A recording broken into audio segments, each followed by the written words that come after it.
Dryer দিয়ে শুকাই খাওয়ানোর হিট দিয়ে, আরেকটা আমরা শুকাই সূর্যের আলো দিয়ে। আচ্ছা আচ্ছা, মানে এখন ইলেকট্রিক পদ্ধতি ব্যবহার করে বৈদ্যুতিক ভাবেও ওই রকম একটা মাছ আছে। আচ্ছা, আর সূর্যের আলো দিয়ে একটা মাছ, আমাদের গুলা সূর্যের আলো দিয়ে। আচ্ছা আচ্ছা, আপনি দেখবেন একটা খায়ারন্ডর হিট দিয়ে যে মাছ শুকাইছি আর সূর্যের আলো দিয়ে যে মাছ শুকায়, এগুলো একটু পার্থক্য দেখবেন। যেমন একটা গাছের ফল, যে ফলে যদি সূর্যের আলো না বাজে বা না পড়ে, এগুলা মিষ্টি হবে না। মিষ্টি অবশ্যই অবশ্যই, বুঝছেন? স্বাদ হবে না।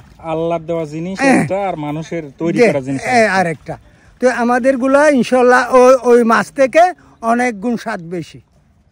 কোনটা?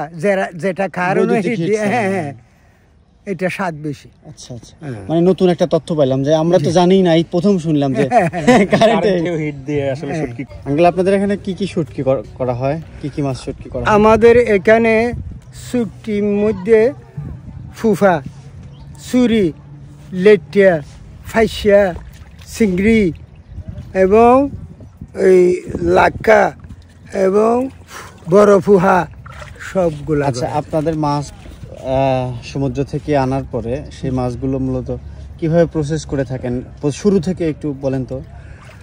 আমরা বেলা থাকবার জন্য যেগুলা মানে আবহাওয়া যদি দূষিত হয়ে থাকে, আমরা এগুলো আবার বরফ দিই।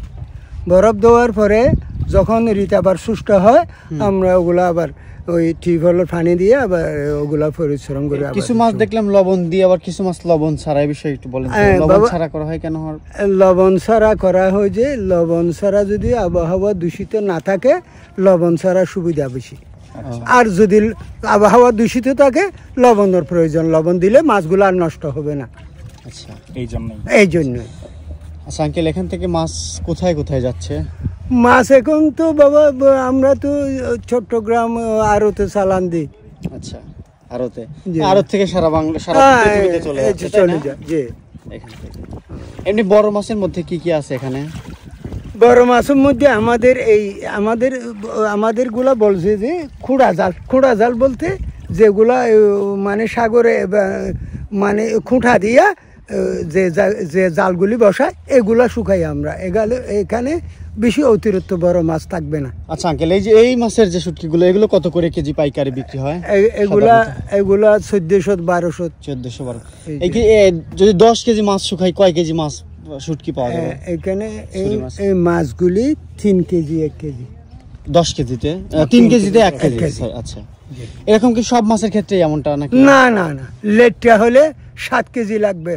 ও আচ্ছা আচ্ছা, 7 কেজিতে 1 কেজি 1 কেজি হবে। আর চেপা শুটকি, ওই যে ওটা কি বলে? ফাইসা যদি আপনার ফাইসা, আমরা তো বেশিরভাগ লবণ ব্যবহার করি। ফাইসা যদি লবণ দেয়, এগুলা আলো তাপ যদি বাড়িয়ে যায়, নষ্ট হবে না লবণ দিলে, বুঝলেন? আর ওজন বাড়ে, ওজন বাড়ে, কিন্তু ও বাজার দিকে একটু যদি দাম কম দেয়, কিন্তু ওজনের দিকে পোষায় যায়। আচ্ছা আচ্ছা, এই জন্যই মনে হয়। জি। কিন্তু স্বাদের দিক থেকে আসলে কোনটা স্বাদ, লবণ দেওয়া নাকি লবণ ছাড়া? লবণ ছাড়া স্বাদ। আচ্ছা আঙ্কেল, আপনার হাতে দেখতেছি বাটুল, এইটা আসলে কি করেন? এই তো ওই তো খাওয়াই টাকছে যে, এগুলা দেখলে এগুলা চলে যায়। গুলি কই? এগুলা দেখলে দেখলেই ভয় পায় না? দেখলে ভয় পায়, চলে যায়। মানে একটা অভিনব পদ্ধতি আসলে। স্থানীয় ভাবে আঙ্কেলরা এইভাবে যে তাদের মাছের এগুলাকে কি বলে?